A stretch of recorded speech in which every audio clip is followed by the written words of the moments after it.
Hey, what's going on, Solarpreneurs? Today we're going to be talking about how you can build your squad, how you can help your team achieve better results, produce at a higher level, and I'm going to share some things that I've personally been working on that have been helping my team tremendously.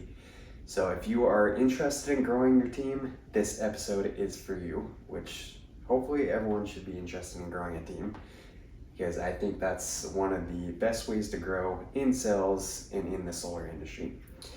And so welcome to the podcast. My name is Taylor Armstrong. We're here to help you close more deals, generate more leads and referrals, and hopefully have a much better time in the solar industry. I'm recording this actually from Utah here for a little family getaway. My sister actually just got back from a 18-month church mission. So we're coming out, visit her, spend a little bit of time with the family as we get closer to the end of summer. And want to apologize if my voice sounds a little hoarse or if I sound like I'm a little out of it. We drove pretty much all night and got in at like 3 in the morning, so half the night, and then was up at like 7 a.m. so 6:30 to 7. So a little bit out of it, trying to recover here. And I know my one negative review on the podcast so far is that I sounded monotone, or one of the few negatives we've had. So if that person is listening, then apologize in advance for sounding a little out of it. Okay, but we're still coming at you and still want to bring some high quality content. And again, especially if you are looking to build a team, this episode is for you. And specifically also next episode, we're going to be having on one of my friends, Will Brimley, who actually is managing a very successful, very large team here in San Diego at our company, and has just grown it like crazy, has been able to push his team to get results, and has hit the metrics to be a manager and just grow into it very quickly. So he's going to be coming on next episode, sharing how he grew his team and how he makes over $1 million a year in solar.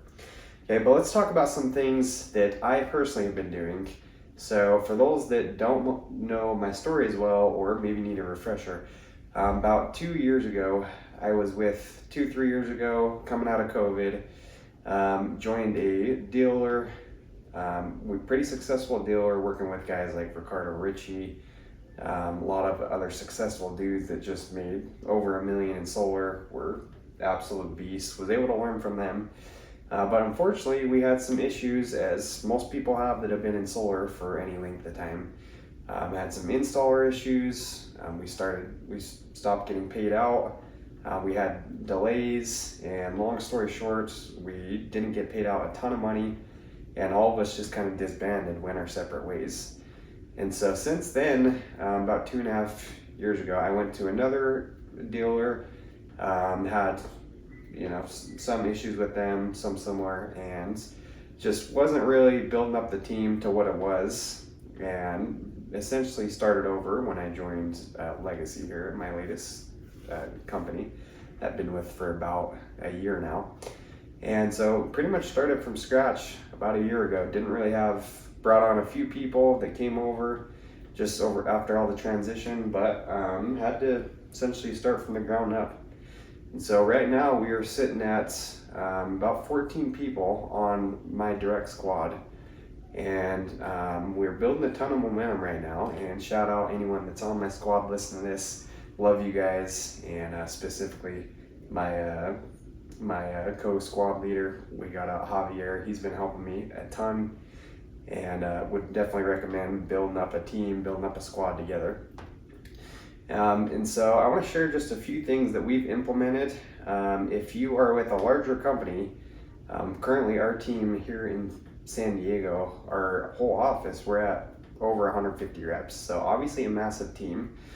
So just to preface it, depending on how many reps you have, you should divide into squads, right? If you've read the book Extreme Ownership, one of the best books on leadership, Jocko, he talks about how one of the keys to leadership is you can't really lead more than 10 people at the same time, right? And so that's where squads come in, which is what we do. Obviously 150 people, that is way too many people to manage and way too many people to hold accountable, so we divide into squads.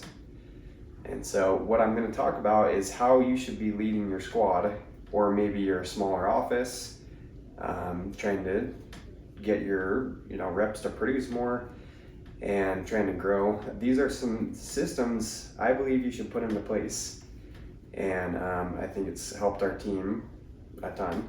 And so here's what we've done. Well, first of all, number one, we do a weekly squad call. Okay, this is outside of meetings. We have meetings with our whole office. We have our correlations, right? We do them twice a week right now. But on top of that, we are doing a weekly squad call because, again, we know we're not going to get a ton of accountability for going to correlation with typically like around 100 people. It's not like you can go through everyone's numbers. Just impossible. You're not going to go through and get weekly numbers. You're not going to really talk to people on a personal basis if you have that many people in a correlation. Okay, so what works for us is we have been doing a weekly team call. So we jump on Google Meet is what we use. And this is where we can get a little more personal and hold people a little more accountable. And so I'm going to go through the structure of these little team calls we have weekly. And this is something you could use also if you're just running a smaller office too. But if not, I would recommend people that have larger offices divide up into squads and run something similar to this, or figure out a way where you can increase the accountability for little pods, little squads of 10 people. Okay, so what we do is we go over, we try to keep them to around 30 minutes. Okay, but it's pretty straightforward. We go over a weekly value. We have our company values. Just an example of our most recent squad call, the value we went over was building the foundation. So we talked about that, and we try to give like an example, people we see that are living the values that we want in our company and in our squads, in our teams. Okay, and then we go over updates and reminders, just like agenda stuff, events coming up, activities coming up.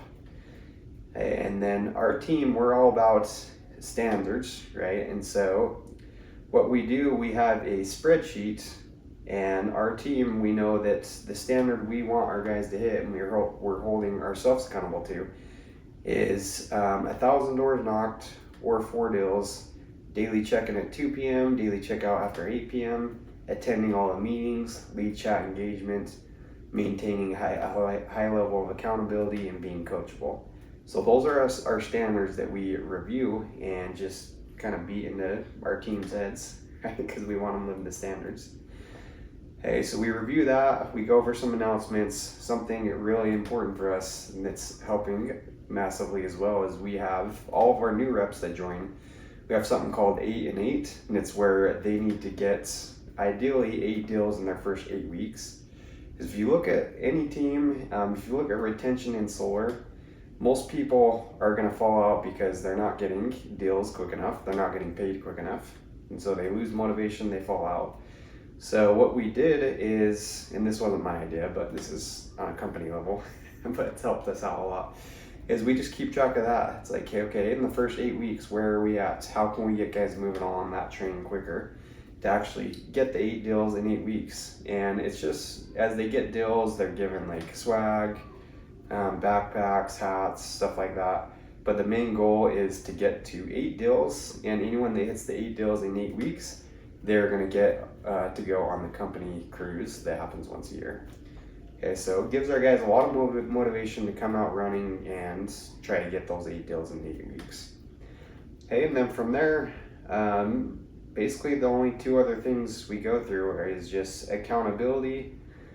So we have a spreadsheet of everyone's numbers, the doors they hit on the week, the appointments they booked, the sits, the closes, which definitely should be tracking those if you're not.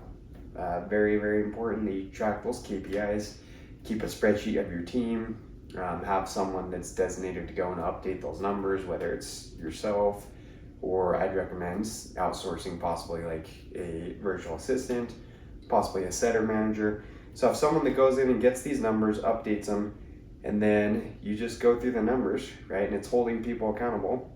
So our standards are again, if people aren't hitting 250 doors in a week and they're not getting a deal, then we highlight them in red, and we give them, like, you know, we don't shame them. We're not gonna like punish them necessarily, but we're gonna give them they're gonna see their name in red, and the idea is that they can want to make sure that they never show up on this spreadsheet in the red again, right? And it's effort based, right? But anyone that gets at least a deal, they're in the clear. Okay, but our standards are 250 doors and at least a deal a week. If not, they are highlighted on this spreadsheet.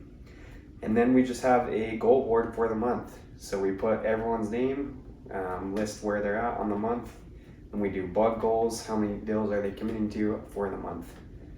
And then our our install goal for the quarter.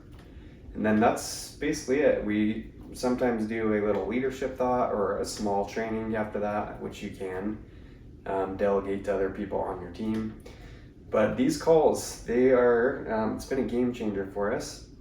And so especially if you are with a larger company, maybe you're trying to build up a squad, maybe you're trying to get into management.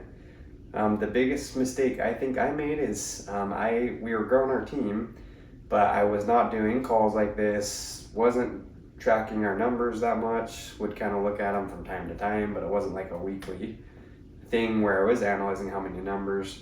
And so I just thought, our company, they have metrics to get into leadership. You got to be doing, it's 40 installs in a quarter between you and your squad.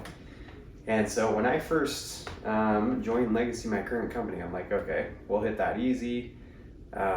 Just whatever, it's going to happen naturally. And then we came to the end of the quarter and we were pretty far off from what I thought in my head, the numbers I thought we hit. So I realized these things, you have to be intentional about it. Hey, you have to hold your team accountable. You have to get them bought into a goal, right? You have to incentivize them. And so these are all things we're doing. We have our whole office group me, but then we also have a separate squad text thread where we're checking in, we're holding people accountable on that as well. Okay, but yeah, just a few small things that have been helping us a lot. So whether you are looking to get into leadership, whether you're trying to lead other people, maybe you only have 2-3 people right now. Well, hey, consider doing just a quick call and just getting the accountability up and getting your 2-3 guys more bought in. Promise it's going to help you. Our team, they have been producing at a much higher level since we have implemented these things. We're hitting between 13-14 reps. We have been hitting about 30 deals a month, and it's only up from here. So those are the main things. Just doing a weekly squad call, having a just text thread with your squad, in addition to your main team group me if you have a bigger team, and just making sure guys are engaging, right? We're always posting check-in photos. A lot of days we're posting what the KPIs we hit on the day. We post screenshots of our little, it's the Tally app where you can keep track of your conversations and your appointments and closes. So recommend doing that. I hope this helps anyone that is aspiring to get into leadership or is trying to become a better leader. Try these things out. I know it's going to help you so much. And next episode, make sure you tune in because we've got Will Brindley and he actually shared a lot of these systems with me. And so he has a lot more that he's going to talk about as far as leadership goes, as far as producing on a much higher personal level. This guy, we do these big check Friday, little Friday shout-outs where we post commission checks. This guy Will, he is consistently, $20,000-$30,000 checks almost every week that he's pulling in. So if you want to learn how to do that, tune into next episode. It's going to be unbelievable. And I hope you crush it this week. I hope you get a lot of deals. I hope you grow your company in whatever role you are in. And we'll see you on the next episode.